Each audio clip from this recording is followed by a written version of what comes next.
Heyo, welcome into CHGO Bets Daily, presented by DraftKings, America's top-rated sportsbook. Download the app and use promo code CHGO when you sign up. We have breaking news to share. I'm Sean Anderson. You can follow me on Twitter at Sean_W_Anderson. And alongside me is Cody Del Mendo. You can follow him on Twitter at Cody_CHGO. What do you have for us, Scoops? What breaking news do you have? Sean, it's going to be an unfortunate weekend, man. This is yet another life-changing experience. I've gone through this every year, and every year it sucks. It sucks every single time. But on Sunday, I am forced to go do what basic white girl blondes call the fall things, which means that I cannot sit on my couch and watch 7 hours of uncommercialed football. I will be picking apples at some orchard in the suburbs. Hey, man, this is unfortunate stuff. This is it's heartbreaking stuff. Like, it's heartwarming stuff. No. Aw, Cody loves his girlfriend. That's the breaking news, is Cody loves his girlfriend. You know, you have to choose I'm in a position where I have to choose the better of the evils here. Because if I were to fight this with her and not do this, then there's trouble in paradise here at home. But I get to watch football. But if I go with her and do it, then I miss football. So either way, it's lose-lose situation. So I'm in a pickle. I'm forced to go do fall things, Sean, and that sucks. I would rather sit on my couch and watch 7 hours of uncommercial football, Sean. That's what I'm built for. Have you ever heard the Ken Carman rant?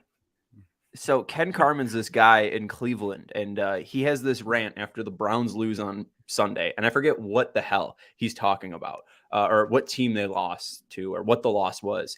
But the whole best part of the rant builds up. And he's like, I could have been apple picking. I could have been having cider. I could have been enjoying my Sunday. But instead, I had to watch you suck. And I just feel like if the Bears lose, well, that's the thing, I guess, is the Bears won't play on Sunday. So you can just enjoy NFL Sunday. Right. See, that's the thing, is like I can't get hurt on Sunday unless I lost all my bets, of course. But it's the one Sunday the Bears aren't playing because they play on Monday. Oh, man. I just, this was the Sunday I'm supposed to savor. This is the one, Sean. That and the bye week, those are the 2 weeks out of the football season I'm allowed to be happy. You know what I mean? And I'm forced to go pick some apples and take Instagram photos. And that's what I have to do. And are you yelling about it right now because she's at work and she won't have to, because you're not going to say this to her face, I'm guessing. Oh, no, she knows. She knows that I don't want to do this. Okay, first off, second off, I guess, let me say that it's not just me and her. It's like her entire family that's going. Oh, boy. So it's like a family. It's like she could be mad at me, and the perhaps potential future in-laws could not be happy with me if I were to say no. That's bad juju. That's not what you want. As someone who's been dating this person for 4 years, this is something I don't want. All right. I can't have trouble in paradise. I'm forced to do this. This just brutal. Hold on. Now, 4 years. Have you gone apple picking before? Oh, the amount of she has taken me to these pumpkin patches, and she took me to a sunflower field one time. It's beautiful. Well, So hold on. First off, let me plug your Instagram. Make sure you follow at Kodiak_moment so you can see all of Cody's beautiful apple orchard picture. Personal account. There you go. The personal one, because I'm assuming you're going to be using the personal one, not the content one. But yeah, I mean, hey, 4 years. I've been in a relationship for at least 9 now. And I did the apple orchard once, and we went out there. We went out to the one in Michigan. It was fun. I mean, it wasn't a bad time. I can't hate. I have nothing against going to do it, Sean. But we have to go do it on Sunday. On Sunday in the fall. Yeah. You know, the only pro of it is that it's not on Saturday, so I can watch college football all day. You know what I mean? Well, here's the thing. As a college football guy, as a newly minted college football guy, I would rather have my Saturday open than my Sunday. If my girl wants to hang out on Sunday, Sunday's all her. You know, I mean that's fine as long as I got my Saturday, and I got a Saturday wide open. You could check out yesterday's episode to see all of our bets for Saturday, all of our locks for Saturday. We got Sunday locks. We also got some basketball locks for you today. Again, that's Cody Del Mendo, who's upset that he has a girlfriend. You can follow him on Twitter at Cody_CHGO. You can follow me on Twitter at Sean_W_Anderson. And shout out to Jack R in the comments. He said, what time do the Sox play tonight? Sean, what time do the Guardians play tonight, my friend? They're both out of there. Get them out. They both stink. All right. They're both frauds. Love you, though. And I love that you're always bringing that energy. And I think Joey's asking 9 years in the chat. Yeah, let's 9 years. Hey, 25 minus 9. What is that? That's an age, 16. Yeah, that's a normal time to date somebody, But anyways, let's jump into some of our locks here. Cody, I'm surprised you haven't given her the ring yet, I guess, at this point. But I don't want to get into that. Well, I mean, it's not. I mean, we've talked about it. We talked about it last night. We'll figure it out. It's just not. We got the apartment. We got a cat. What's the rush? So, you live with her. That's some might say that's enough. Right. I mean, as you could tell, I wasn't the one picking out this green chair. That's because I just don't have the balls to put this in a room. Shout out to her because that chair is sick. But yeah, this is her art. I shouldn't make that art. But she picked out that art. She picked out this art. And she's a fan of pink, if you couldn't tell. So that's why all the interior in my place is also done by her. She loves white interior, if you couldn't tell. So. They are the homemakers. She's also the breadwinner. So that's just how things work. Anyways, let's jump into the NFL slate this week. We got on Sunday the Bucks at Panthers, Packers at Commanders, Giants at Jags, Lions at Cowboys, Falcons at Bengals, Browns at Ravens, Colts at Titans, Texans at Raiders, Jets at Broncos, Chiefs at Niners, Seahawks at Chargers, Steelers at Dolphins is your Sunday night game, and Bears at Patriots is your Monday night game. Cody, let's just go straight to your locks. What are your locks for this Sunday's slate? So as soon as I saw the new for this week's slate, I saw the Jets at plus money, my friend. And it could be a trap against the Broncos. Like, the Broncos are due, and the Jets have somehow beat the Packers at Lambeau. They won the week before. Like, they haven't lost since Zach Wilson has come back. But the thing is that Zach Wilson isn't doing much of anything. They are just running the ball with Breece Hall and Michael Carter at an elite level. And they got a great defense with Sauce Gardner and Quentin Williams. But, I don't know. I'll give the Broncos credit here. They covered. I'll give them credit. They covered against the Chargers. I got them at 4. But, how can you trust this Broncos team right now with the way that they're playing? Nathaniel Hackett might be fired before the end of the year. Russell Wilson continues to, look like a fraud, and his Subway commercials continue to, just be they're dangerous. Cringe. Yeah, they're dangerous. They are cringe. I don't know.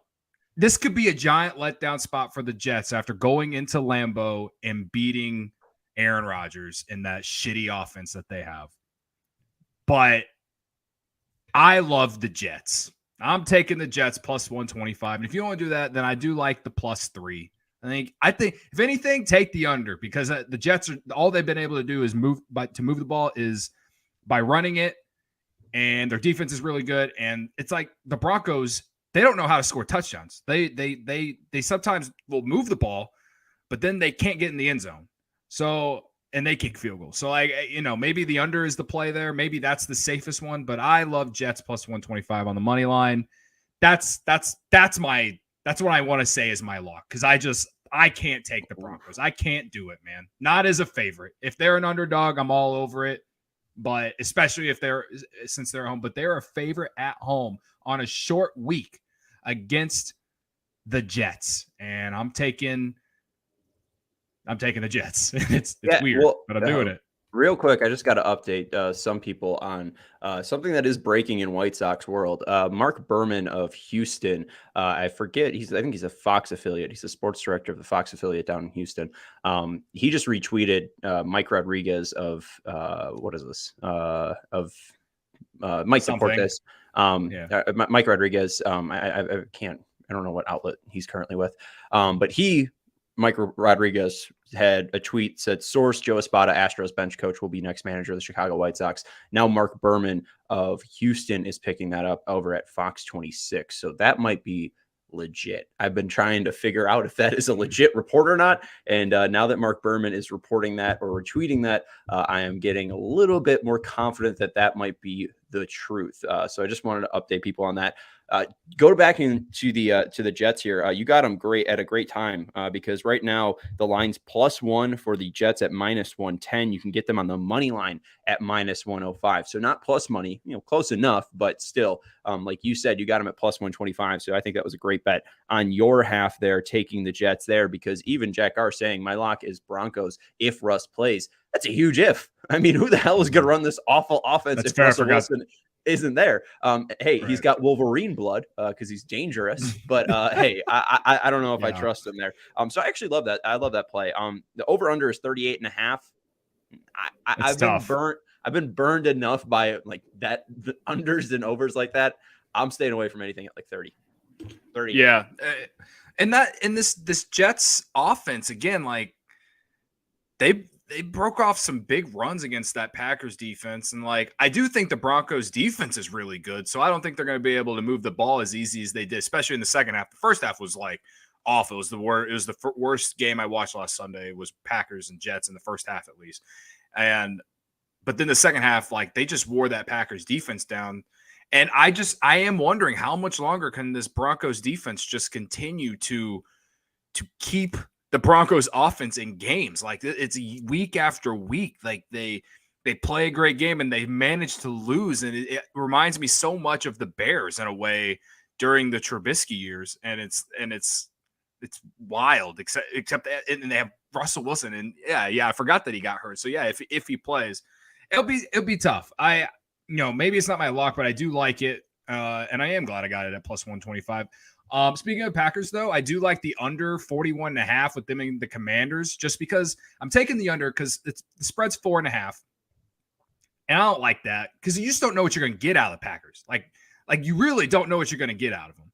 So I like the under because Carson Wentz is out. Not that really matters, but like they don't know how to score. But I could see them somehow managing to be in this game with the Packers.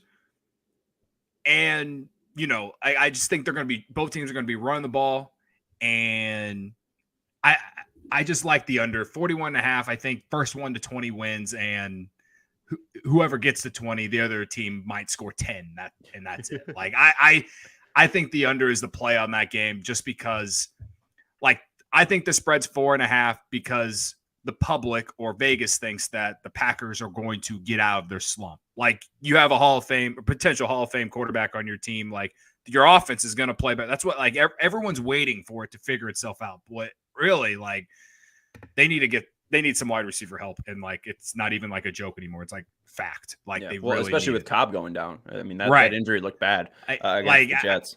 And the Commanders defense, I know they've held the Bears to 7 points or whatever it was, and it's the Bears, but like they get after the quarterback, man. Like Justin Fields barely made it out of that game alive, and the Packers have had issues on the offensive line. You know what I mean? So like I just think it's just going to be ground and pound and punts unless the Packers find a way to score points. If it's not that, then it's going to be similar to what like the last Commanders game with the Bears. Because I'm not saying that the Packers offense is as bad as the Bears, but like, man, did they look bad against the Jets. And the Jets have a decent defense. I think the Commanders defense is decent. They, like I said, they get after the quarterback. And that was the one thing. Leonard Williams gave a ton of pressure up the middle to Rodgers. And that was the one thing that we saw with Justin Fields and the Commanders was a lot of pressure up the middle made him look really, really incompetent. And that's the thing. any quarterback facing pressure up the middle will look incompetent. That means Aaron Rodgers might not look the best. So I love that under bet rolling there because I do think the Packers could even shut out the Commanders offense. That offense is going to look awful. I mean, if you think it looks awful with Carson Wentz, that was the guy they wanted running that offense. No, he's not there. So I like the under in that game. Any other locks that you like this week? Well, after seeing the injury report coming out for the Giants, a few guys that start for them, I believe, on the defensive side are officially out for Sunday. So I don't know what the spread is right now, but when I looked at it earlier, Jaguars were 3-point favorites. They're at home and they're coming off a brutal loss to the Colts, very end of the game. And it's like the Giants. I said that they're going to be better than what people think, but I didn't think they're going to be 5-1 at this point in the season, right?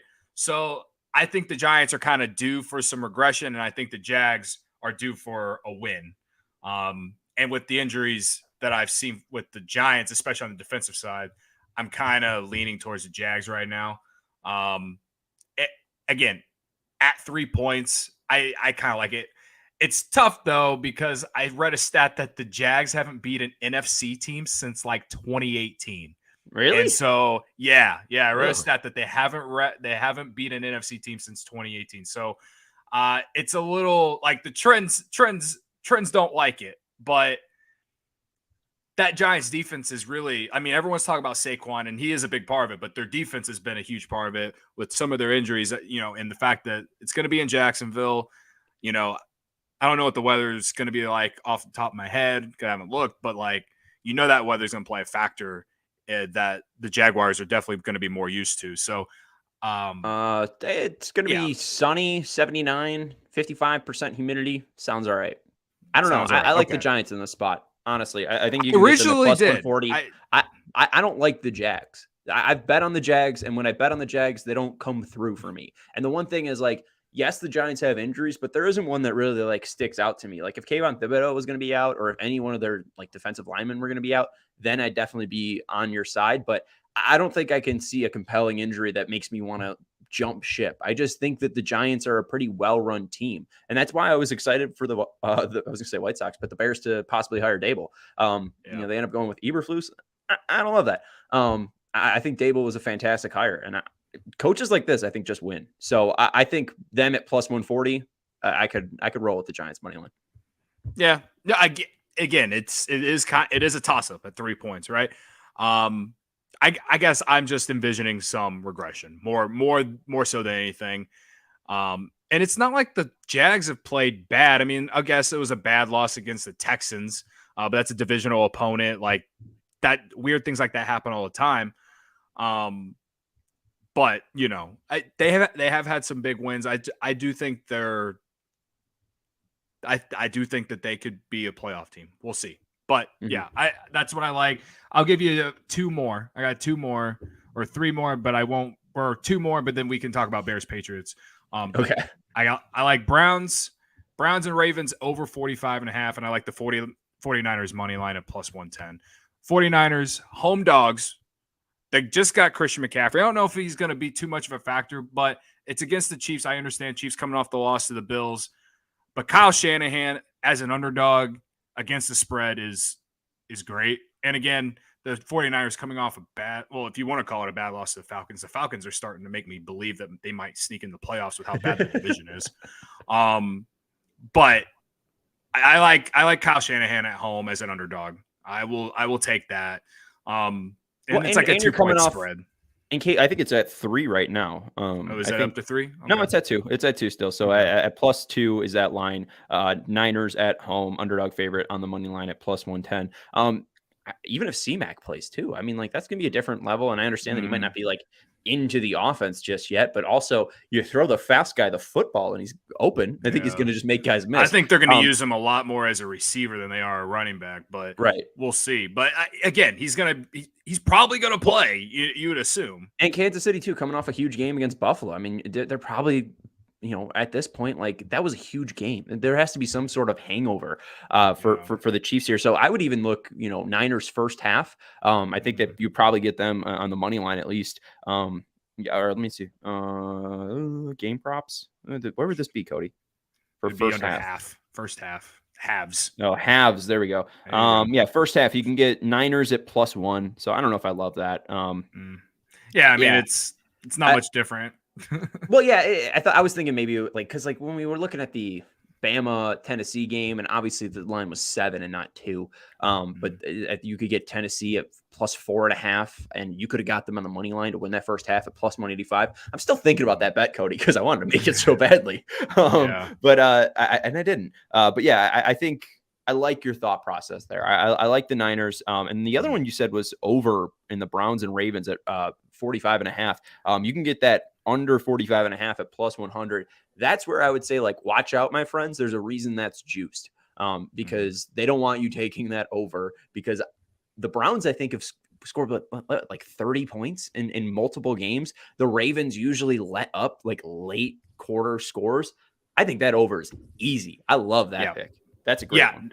Yeah, I like that because, again, like, I think if you look at the history of these two teams the last few years, there's been a lot of points in it. But I think the total is at 45 because this Ravens offense, it like, you know, they scored 20 points last week. They score 17 the week before, but we've seen them put up 30, 40 points in the first few games of the year as well. Maybe because a divisional opponent might be a reason, like it might be a little like, and I say that just because like they play each other every year. They know, like, the coaches know how each other works, but like I don't like the spread. The Browns are just I can't feel good about betting the Browns until Deshaun Watson comes back, and like that's basically it. And they haven't been good. They really haven't. Didn't that clown just get pulled over for driving like 97 somewhere? So yeah, I did not see that. I don't know if that moron's going to turn things around. Jack R in the chat saying Colts fans worried Chicago about Eberflus. Jack R also saying I love Tampa to win the NFC. I agree. I don't really see anyone that's stepping up. I mean, the Rams look awful. The Packers look awful. I understand Tampa Bay's got a long way to go. They got a long way to go, which they can. That's the thing. Like Brady always look at all the early like the Patriots sometimes would get off to like I'd roll with Tampa. But what was the other thing? Oh, I just wanted to go to thoughts on Colts. You can get Colts at +120 money line. I like them against the Titans. I think they'll win that game. I have not been impressed by the Titans. And at least the Colts have been able to fight back. They were able to get that win against Jacksonville, which I like. And I think Jacksonville's a much better team than Tennessee. I didn't look at it, but I'd love to know the Titans under Mike Vrabel coming off the bye, because they had a bye last week. So I would love to know like their record against the spread off the bye, because now they've had 2 weeks to prepare for the Colts. And the Colts, they're coming off a big win against the Jags, and they somehow, some way won that game against the Broncos, the most disgusting game of the year.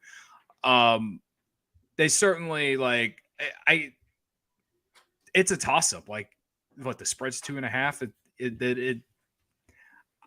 I like the Titans at home in that one. Derrick Henry's been better in recent weeks, and again, 2 weeks to prepare. Like I kind of like it. I like the Titans. Well, here you go. And if you were looking for the trend, you love betting trends since 2018 when Mike Vrabel took over as Tennessee Titan coach. The margin of victory has been 15.8, and the record is 4-1 against the spread. So coming off the bye, the numbers, off the bye. Yeah. So he's 4-1 off the bye. So there you go. Okay. Coming at Jack R. Sean, you gotta admit that you underestimated the Guardians. I didn't. Where did I ever say that? You did not. I just said that you need to hit home runs, and the Rays didn't. The Rays hit 1 home run in their 2 games, and then the Yankees hit home runs. And the shocking thing was, the one thing that shocked me was that game that Cleveland won in Cleveland, where the Yankees had 3 home runs, but they had 15 hits to 5 hits.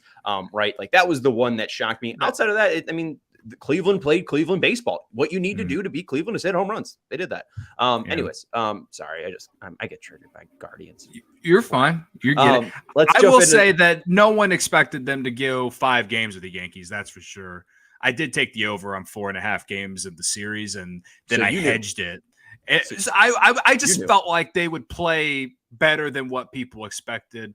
The only thing I wish I had done is done the same thing for the Dodgers and Padres and the Braves and Phillies. Like, holy shit, I wish that I would have, or I guess not the 4.5 games, but I wish I had taken the Phillies to win that series and taking the Padres to win that series because I bet they were huge underdogs going into those series. But well, whatever. and now we know for next year. I mean, there were a ton of upsets, and we could take advantage of that with the pre-series odds because it's really a 50-50 toss-up when you put these teams into a 3-game series. Yeah. All right, let's jump into the Monday night game. We're talking Bears at Patriots. The one interesting thing that sticks out to me, Bill Belichick is currently tied with George Halas for most coaching wins. So if he defeats the Bears, he will pass George Halas for most wins all time. Does that compel you to take Bears money line? With their 8-point dogs right now, I expect it to be 8.5 or 9 by Monday. Yeah, no, I'm not. 8. Spread is 8, over-unders 40. You can get the Bears to win at plus 300. Is it weird that I'd feel better about the Bears if Mac Jones was going to start?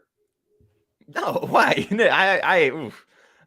Just because he hasn't played, right? So he's not in any rhythm or anything right now. Like, I understand the Patriots have basically been winning because they've been able to run the ball with Stevenson and, like, their defense is great. And, like, Bailey Zappi is actually, like no one has any tape on him. So he's just, going out there and kind of, doing what he did at Western Kentucky. Like, yeah, he's been okay, but like there's going to get some tape, like people are going to get some tape on him and we'll see what he does. But like, I don't know. I would feel better about the spread for the Bears if Mac Jones starts. I actually would, but we'll see. I don't know. I guess today he practiced. So, I mean, he could play. And that's only because he hasn't played. And so it's going to take some time for him to get back into some sort of rhythm. And it's not like the Patriots played well when he was there, like when this season, at least he hasn't played well. So, I don't know. I like the under in the game just because I don't trust the Bears offense. And, I think that their defense will play well enough to keep them in games like it has all season. And the Patriots will probably win like 21-7.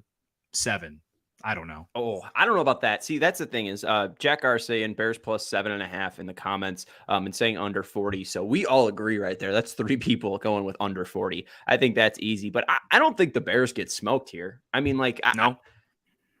Have the Bears looked that incompetent where they're going to lose by 2 touchdowns?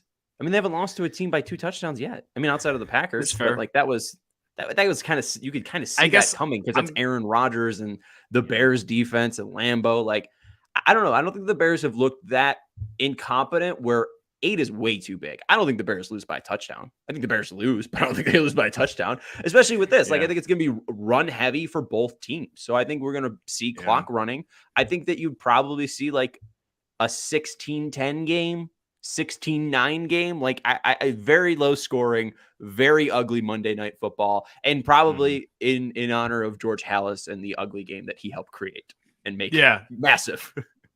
I mean, let's be real. If everyone knows me and how I do things, like I probably will be betting the Bears to cover on Monday night. But like as we speak, as of right now, like I'm not feeling great about them because I'm still like I still can't believe the loss to the Commanders, and I don't know what the Bears offense is going to do to just change. Like, and that's kind of the thing is like Bill Belichick, what has he done over the course of his career that's made him great? He takes the best players out of the game for the other team. Like, that's what I feel like he's done with the defenses that he's had.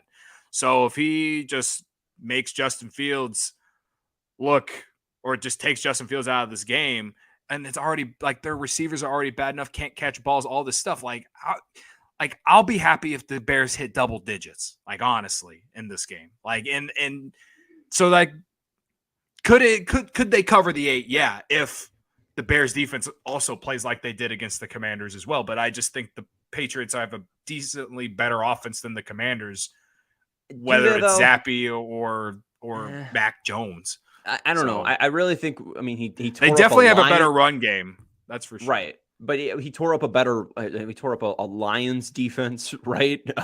Then he he did well against the Packers defense, but I don't really think they understood who Bailey Zappi was or where he came from. He came into the game like in the middle of it because Brian Hoyer got hurt. And the Browns have a horrendous defense. Like I don't know. I think the Bears are the best defense that he has started against. I think they're better than the Lions. I think they're better than the Browns. And I think the one thing too, like maybe Justin will be forced into some turnovers here, but I think you're just going to see a lot of running here. So if anything, I'm taking over props. I mean, David Montgomery is over right now on DraftKings, over 55.5 yards at plus 100.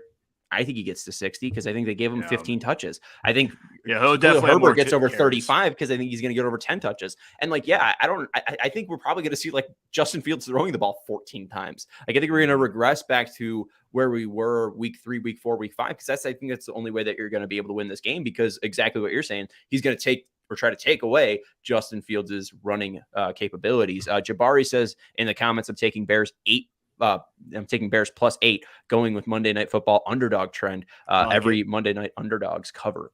So that's, I don't know what that record is, but I do know that primetime unders are like 13-5 this year. Finally, we got an over last night, and I was actually very surprised that over hit. But it was never a doubt. Really? The moment, first 5 minutes of the game, it was never a doubt that it was going to go over. Like it was not. But well, also Andy Dalton is dead to me because he threw consecutive pick sixes. Maybe it goes under if Andy Dalton doesn't Andy Dalton in that second quarter, but whatever. I don't think so. I mean, what was the over? What was that set at? 45 45. And what they hit? They hit like 60. Hitting like that's what I'm saying. I don't think if you take 7 off that board, that game changes that much. Like that's the thing is like, I mean, just Arizona is right. I know, but I'm saying if you take even one of them off, I mean, as somebody who held Saints minus 3.5 or Saints plus 3.5, I was pretty pissed off at the 2 interceptions right there, the pick 6. I was so happy. We looked so smart after Taysom Hill scored his touchdown. I was so happy. But we looked really smart for the first 27 minutes of the game, whatever, you know what I mean? And they almost backdoor covered it too. They went for the field goal at the I end, was praying for that onside kick, man. I was like, the only reason anyone's still watching this game is because they want that backdoor cover somehow, some way. Absolutely. All right. Let's first tell you about our friends at DraftKings.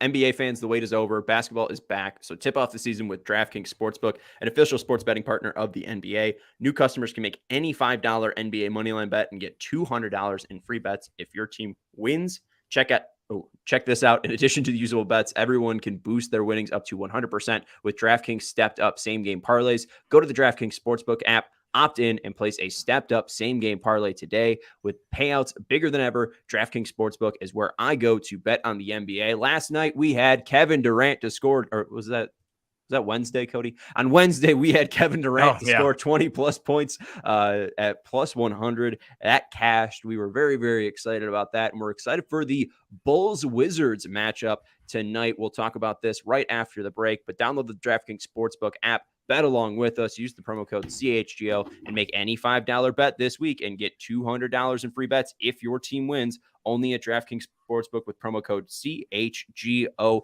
Minimum age and eligibility restrictions apply. See show notes for details. So, Cody, if people can, download the DraftKings Sportsbook app, use promo code CHGO, make any $5 free bet this week on an NBA money line and get $200 in free bets if their team wins. Why not go to the NBA game that is happening with a Chicago team? We got the Bulls on the money line at plus 115 against the Wizards tonight. Should people be taking that? I'm afraid. I'm still afraid, even after the win against Miami. I'm a little afraid, Boo this man. Boo. Boo. I think I will wait a half. And if it's close and the Bulls are underdogs still, then I might do it. But I am a little afraid. And the only reason I'm really a little afraid is because I'm just I need Patrick Williams to do something. I need Patrick Williams to do something. Because Andre Drummond has been nice in that first game. He was nice, and so is Goran Dragic, right? But you gotta get Patrick Williams going. And if he gets going, then there's not so much of a load on DeMar to be DeMar late in the game, or even just that entire fourth quarter, right? But I don't know. I don't want to do it. I can't do it yet. I like the Bulls at plus 115. I like the under tonight at 222.5.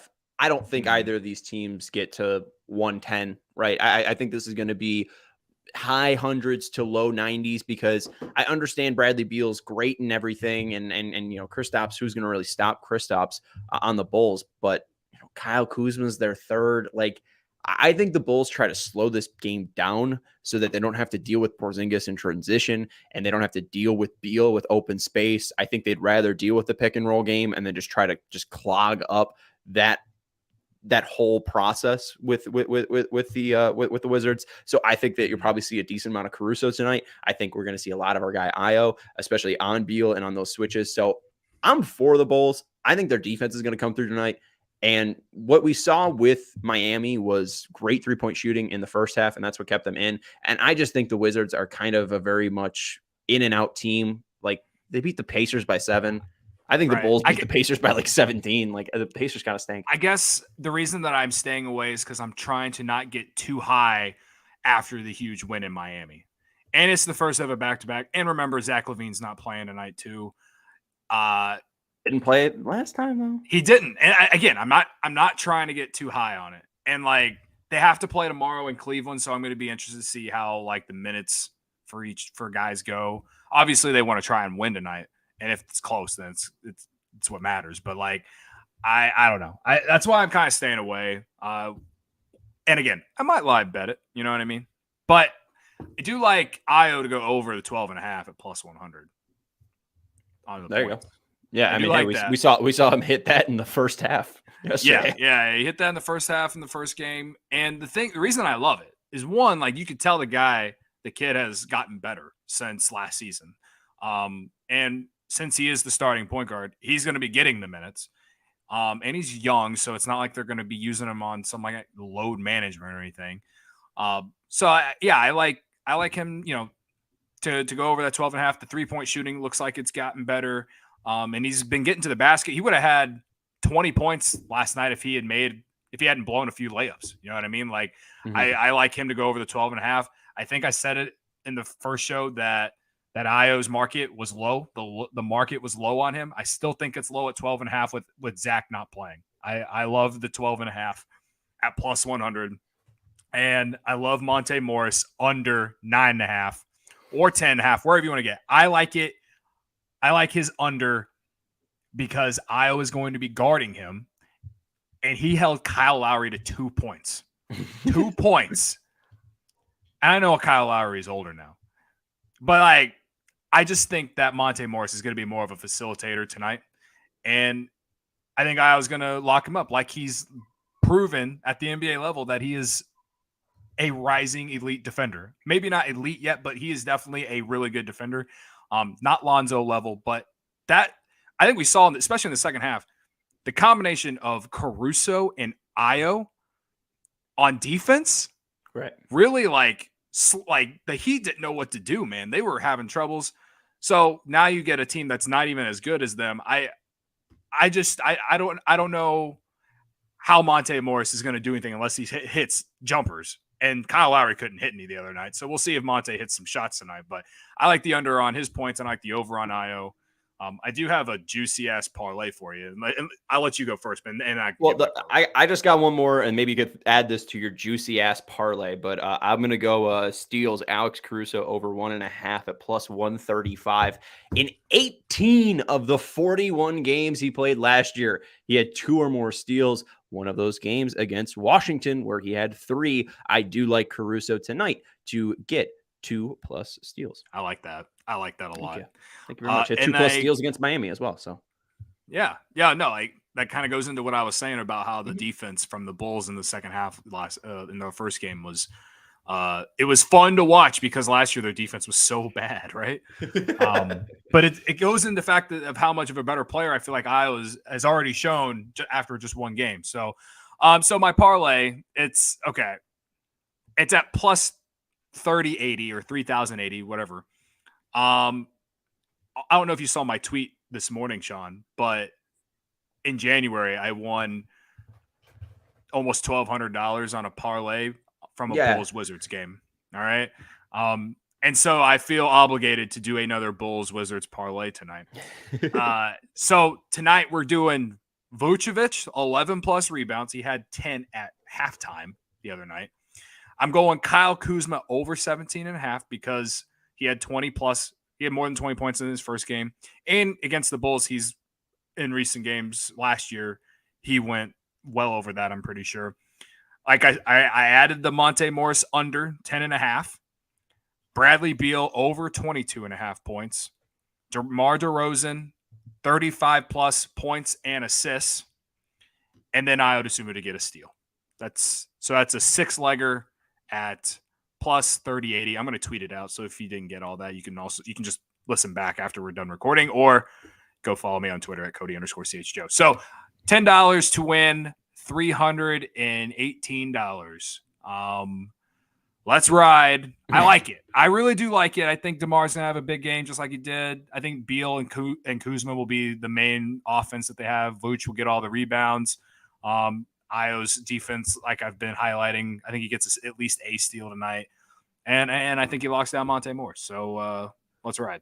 Real quick, I just got distracted by a boost from our guys at DraftKings, and there's a 50% win boost on Miami, Bama, ND, Penn State, and LSU all to win. So you could put together this 5-pick parlay at plus 277 and try to win this. What I would say, stay away from this, because this is why I liked my Duke pick. Yeah, I was just saying. Duke against Miami. I have Minnesota plus 5, and I had Ole Miss money line. So 3 of those 5s, I don't like that matchup at all. So that's I don't get baited into that parlay. You could, if you had the money, you could hedge. You could hedge big here. That's true. You know what I mean? But at plus 277, that's not good enough for me to bite. Yeah, and also, like, if you were to hedge, and then the teams that don't hit, or that you don't think hit, but the other teams that you thought were a lock were going to hit, then you get what I'm saying. So, right. Maybe I don't like that. I don't like that odds boost. I'm staying away from that. Like I said, I still love Duke plus 9. Maybe Duke money line because Miami's frauds, but I'll at least take the points. Yeah, I take the points if you're betting Duke football this weekend. But yeah, hey Cody, this was fun. 42 minutes of football talk and a little bit of basketball talk as well. So best of luck to you tonight. Best of luck to you on Saturday, and best of luck, most importantly, to you on Sunday. You're my thoughts and prayers. I am asking for thoughts and prayers on Sunday. Thank you all. God gives his biggest battles to his toughest soldiers, Cody. You are going to just have to brave it out and go apple picking with your girlfriend. We'll talk to you when we're millionaires and Cody is wearing a Vineyard Vines sweater. Goodbye. Enjoy your weekend.